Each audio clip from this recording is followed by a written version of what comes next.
Alright, hey everybody, welcome back to the channel. This is Rob here at Smirking Gun Reviews, and yes, we're talking about the best book in the Dawn of X series, X-Force number 3 by Benjamin Percy, Joshua Cassara, Guru Effects. Pretty decent cover. Doesn't really cover what's really in here, but maybe there's a clue here. Because, I mean, she's wearing the helmet, right? I don't know. But I don't want to think too deep and dark and how, like, grisly everything could be. Because this is just great books. And I even, like, I love Benjamin Percy even more because he liked one of my comments that I made about Wolverine number two's cover. So, maybe I got a little bit of bias. I don't know. But this is still the best book. And while sometimes I think the art is a little weird and a little, just whatever, it's mostly really, really good. And this book, again, just delivers. It delivers, and it's fantastic. It's the most consistent book out of a lot of inconsistency. But we start off right off the bat with what happened to Domino and these people and what they did to her and what they say about we as humans recognize our limitations and then invent remedies, telescopes and microscopes, compensate for the weakness of eyes, hammers and saws defy the softness of hands. Boots and skis allow feet to explore rocks and snow and water. Drugs shield and purify the body. And you, dear Domino, you're a walking skeleton key that will help us pick the lock of evolution as they try to make themselves better by using us. Us, the mutants. Sorry, I'm not a mutant. Pain don't hurt. And it just gives a recap of what happened in the last issue. This episode's called The Skeleton Key, and we get, there was the preview that was released. And Kid Omega, still is, I love him, hate him, whatever. I don't think he's that awful. I kind of agree with some of the things he says about people. How Professor X has always been too kind, too generous, too optimistic about the protozoic slime that is humanity. But Wolverine is the voice of reason here, and he's like, look, man, Professor X knows exactly what, humans are capable of. The same as us. And he's not letting this go. And that shadow was just a great big giant one of these things that jumps out. And then we get this great exchange from Beast and Jean Grey. Now, even though I think Jean Grey here looks like, what the hell, like she's got a swollen jaw or something. But they talk about, if we can bring Charles back, imagine what that means for mutant kind, because he's not one life, he's all of ours. And if, I suppose it's a very scientific question, but do you think we'll miss dying? And she's like, what she says about how she's died more times she can keep track of, and that she's learned that not to fear death. That made me a better person and hero. You're suggesting that death, or the fear of it rather, makes people selfish. I suppose it doesn't encourage generosity or bravery. What I'm saying is, without death, life is less about me and more about us. So she's got a point there. When we all realize that we only have one life to live. And in the end, matter of opinion here, in the end, we're all about our own self-interest. If we can help other people and be loved by other people and love other people and be, all that, we can be a part of that. But in the end, knowing that there's an end to all this, it does make us selfish. And that in their case, knowing that they can come back means, that it's more about the long game and helping each other out. Make it more of a unit. And this is great. Come on, look at this. I love it when his eyes open. So whether or not, okay, because that's going to be, what people will say is like, is it Professor X that came out of the pod? Look, man, I'm going to let this just play out as it plays out, right? I don't care at this point. He's back. Ladies and gentlemen, the king is back. And we get this great action piece here where Logan and Dom and them are trying to get the hell out of there. And she's like, his powers, Kid Omega's powers are working because of the power dampening. And Domino's like, get the power inhibitor off my neck. And he's like, kid, our luck's about to change. And pops the claw that hits her collar off. Suddenly his powers are back and he gets a psychic rocket launcher as he shoots it into the beast and blows it up. Meanwhile, we have Healer and Sage on Krakoa trying to take care of this fifth assassin, which Wolverine ripped apart. Which I still say, good. But they're trying to keep him together so that they can get information out of him. And I was saying to myself, well, if this guy, this feels like one of those situations where the guy's going to wake up and there's no restraints now, unless Krakoa senses that he wakes up and holds him there, fine. But I feel like he's dangerous to keep around and alive. Like Wolverine said, you can heal him, just make sure he's in agonizing pain the whole time. But we don't really have to worry about that because somebody kills him for everybody. And by the looks of it, I would say that's Black Tom Cassidy. I would say that he's the one who took him out.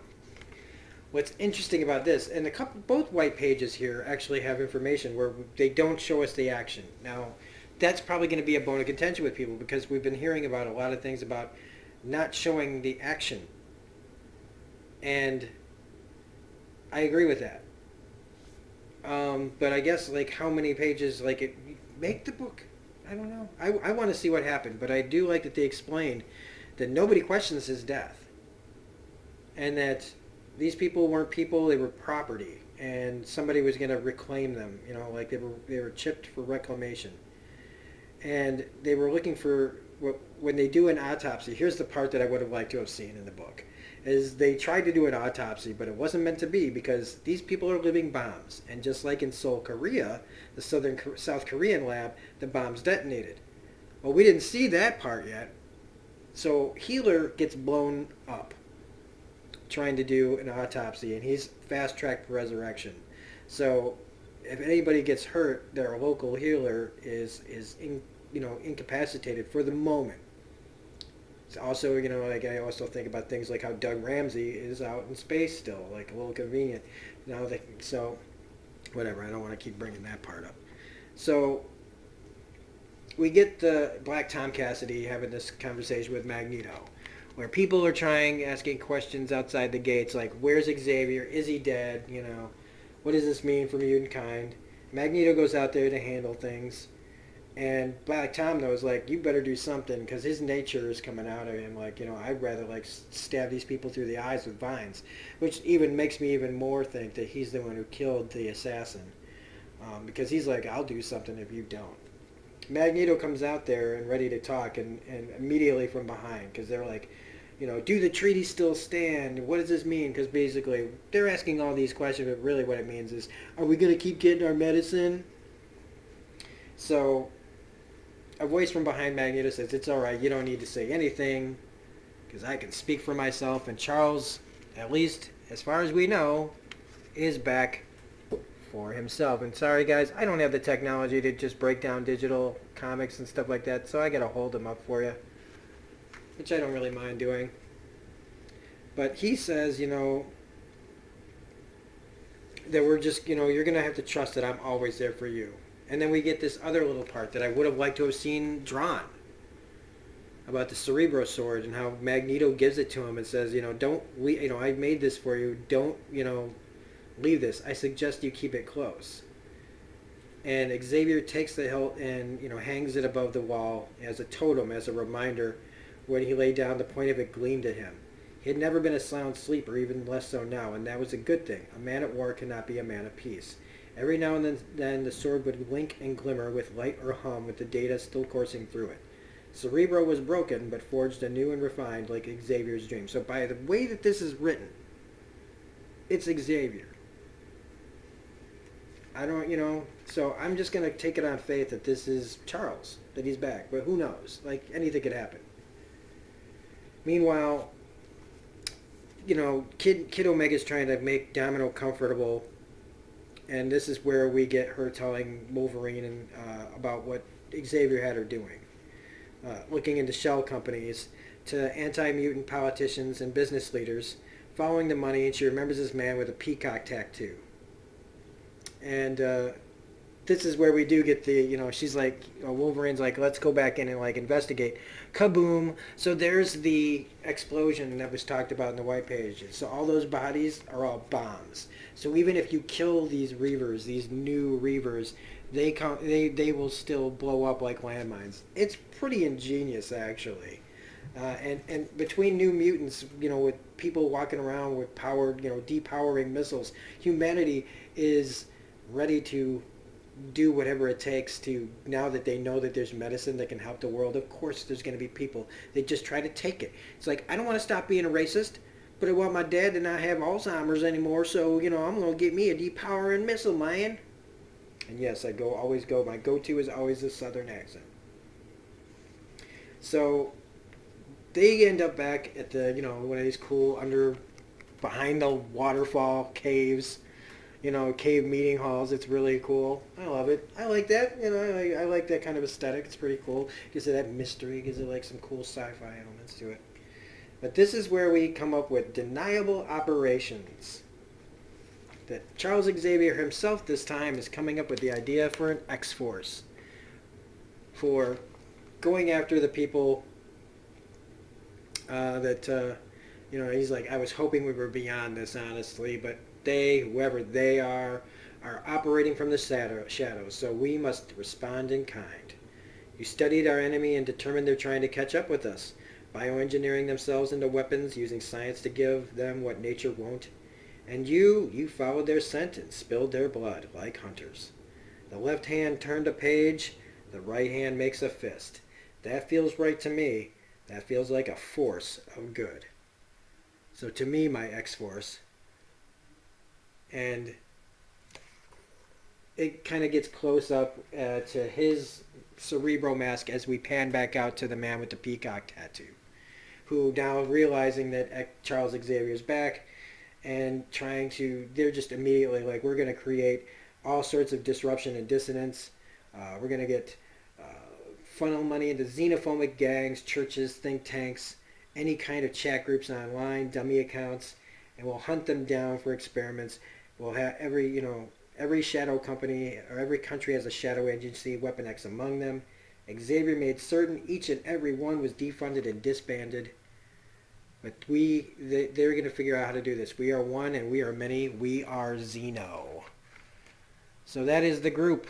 The group's name, anyway, of who this is. I still say they remind me of like the Court of Owls, like from Gotham City. These people in masks that probably have a lot of things wrong with them. And so, again, another bang-up job by Ben Percy and the gang. This is the most solid book, guys. And hopefully it's the one with the parental advisory. And that's just a happenstance.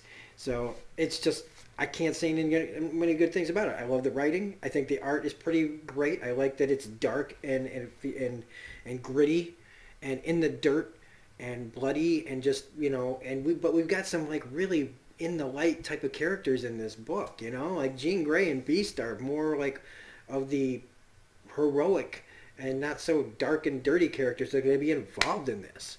It's fantastic, and I can't recommend this book highly enough, even going forward. X-Force number 4 is supposed to be coming out like next week. I don't know what's going on with pumping out these books so fast, but I'm fine with it, as long as they don't get far behind. So anyway, if you like this review for X-Force number 3, please hit that like button, comment, share, subscribe, hit the bell for all notifications. If you're enjoying the comic content that I put on this channel, please become a subscriber. Otherwise, you can find me on Twitter at reviews_gun. Otherwise, again, this is Rob at Smirking at Review saying, have a great day. We're going to be back with Fallen Angels number 3 next for New Comic Book Day. So have a great day, and we'll see you on the next comic book review. Bye.